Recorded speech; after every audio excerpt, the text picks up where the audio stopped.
So how do you add friction in a funnel to increase the quality of your leads, your calls booked, and ultimately the clients that you attract? So welcome back to a new video.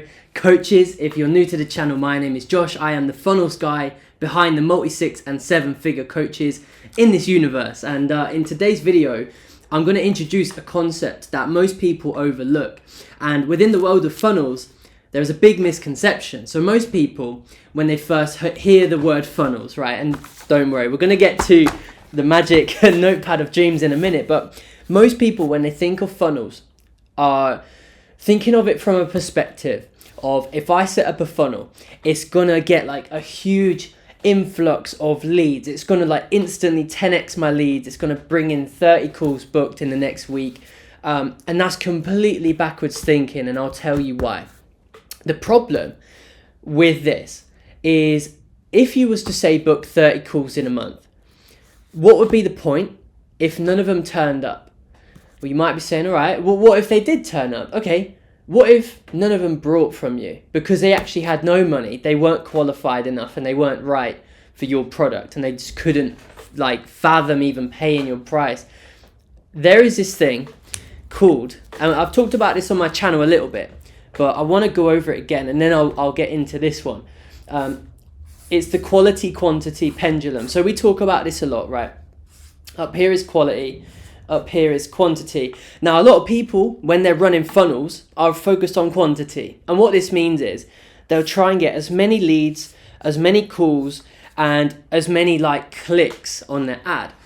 The problem with that, like we discussed in one of my previous videos, is this thing where it's like a dead metric. It's like it doesn't mean anything. It only gives you like a false hope that your funnel is working. And so this thing called friction is a very important word when it comes to funnels. And it's the thing that most people don't even think about. The whole point of a funnel, I mean, just think about it. Think about how a funnel works. You start at the top with more stuff, and you end at the bottom with less stuff. So that should give you a clue. It's in the damn name of funnel, right? Even how it's shaped. Friction is what you add at different layers of your sales and marketing process. As a coach, when you're marketing online, you're adding in different filters, right? So friction is basically filters. Now, to keep this simple, we're going to get into this specific examples. And if you have any questions, just leave them in the comments below. But the first place to add friction is obviously your ads, right? A lot of people will think, okay, I'm going to try and get as many damn clicks to my landing page as possible. I'm going to have these ads that are like incredibly broad and there's not much angle on them. I don't call out many people. That is fantastic. You might get more click-through rates, right? CTR. Here, I'm going to make sure it's not blurry. There you go. Don't worry if it's in and out of blur. But you'll get more CTR. You might get a cheaper cost per click and all that rubbish, right? But then if no one does anything from there, well, what's the point? Do you understand what I mean? So it's going from this thing of like quality versus quantity, and all your goal is to get on the right hand side of this pendulum, all right, at least in the middle, where you are focused on having some quality and not just quantity, all right? But preferably for you guys watching this, if you're anything like me, it isn't just about marketing.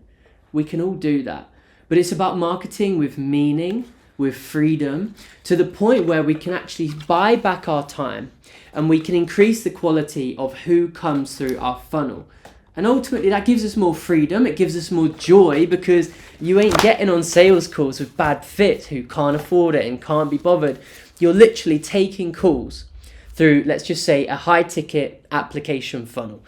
You'll be taking calls with people you love who are ready to buy. I mean, for me, that sounds pretty awesome. And that is what I have now, right? I have the freedom to say, no, I want to filter out anyone who's not a good fit.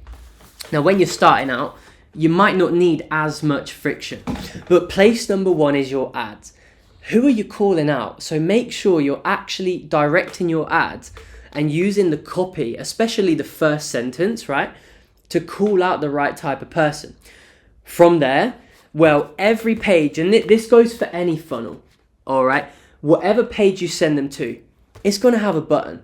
And I'm sorry about the blurriness. Let me try and get you. There you go. Just imagine a button, right? Any page. I don't care if it's a lead magnet funnel, a freebie, if it's a sales, a self-liquidating sales funnel, a low ticket, high ticket. They all have a button on it. Now, some people on the pendulum is to get as many clicks on that button as possible. But if they go to click through to the checkout and they don't buy, or they click on your opt-in and they actually get your lead magnet and then they don't do anything, there's no point.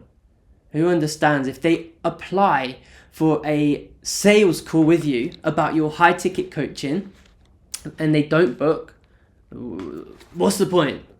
There's no point getting excited about more clicks if there's no calls at the end of it. Now, the only reason that will happen is because, again, you've not put enough friction on the button itself. And all this looks like is putting a little bit of text, maybe even a warning icon, saying this is not for this type of person. So no matter what niche you're in within your coaching, put a disclaimer saying who this is not for. And that is going to allow the people who don't fit that mold, right, who are more qualified, to click through and take the next step. So it's really simple.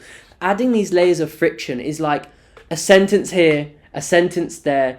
The next place, on a high ticket funnel, you obviously have an application form, all right? So that in itself is friction. If right now you only send people to your calendar, all right?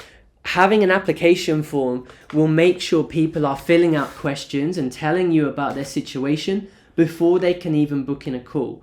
And you can do things automatically, like send them to another page if they don't answer correctly. What does that mean? Well, your funnel system becomes more effective, because if, let's say, one of your questions is, are you making 5K a month in your business right now? Well, if they select no, you say, send them to a lower ticket funnel. And this is how this game works, right? If they are qualified, they go to book a call. If they're not, send them to another offer that's cheaper that they can maybe afford, all right? That they'll be more qualified for. The next part of that, if you're still having this issue of people are applying and they're booking in the call, but they're not a good fit.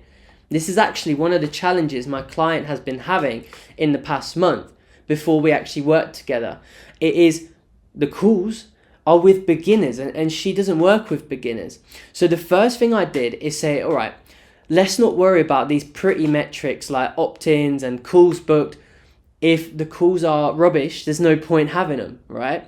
So all you got to do in this instance is literally add one question to your form about money. Now, it doesn't have to specifically be about sharing your prices, but why not just say, are you willing to invest at least 1,000 in this guaranteed result? Or even not an amount. You can put, we only work with serious committed people. Are you willing to invest in this guaranteed result? And that, at the very least, will weed out some of those people that are just wasting your time. All right. So after that, they go to your calendar, which is perfect. There's not really any friction to add there other than, we don't offer rescheduled calls, right? So pick your time and show up, or we don't allow you to reschedule it. Then you're good. All right. So with that, there are just a few. There's one more idea actually. But what I was basically saying is that there's only a few layers of friction you need. And this is generally it. It's something on your ads, something on your landing page, no matter what it is, something on your application form. And then the final piece is actually, once they've booked in the call, this is extreme, only for you advanced people, right? Only if you're getting like a ton of calls booked and you really want to make sure they're qualified. Don't let them confirm the call until they've reached out and sent you either a personal email or a personal WhatsApp. So this is something my client did, and he last month did over £80,000 in his funnel using this method where the call wasn't confirmed until he'd actually reached out, sent them a page with some videos to watch, and they had like replied to confirm they will show up and they will join the call. So this is, again, the lengths of friction that it can go, but it's very simple. You see how they're all like quick little things you can add to your marketing system. So I hope you've enjoyed this video. Here's the overview. Start to think of your marketing like the funnel has different layers, and you are trying to not let in the bad people, and you are trying to only attract the perfect people. So the pretty metrics like clicks and, what was it? Cost per click and click-through rate on your ads and stuff, it truly doesn't mean anything if it's not going towards your ultimate goal. All right, so just think about the balance between quantity and quality. So I hope you've enjoyed the video. I'll see you in the next one, and don't forget to go out there and shine. Peace.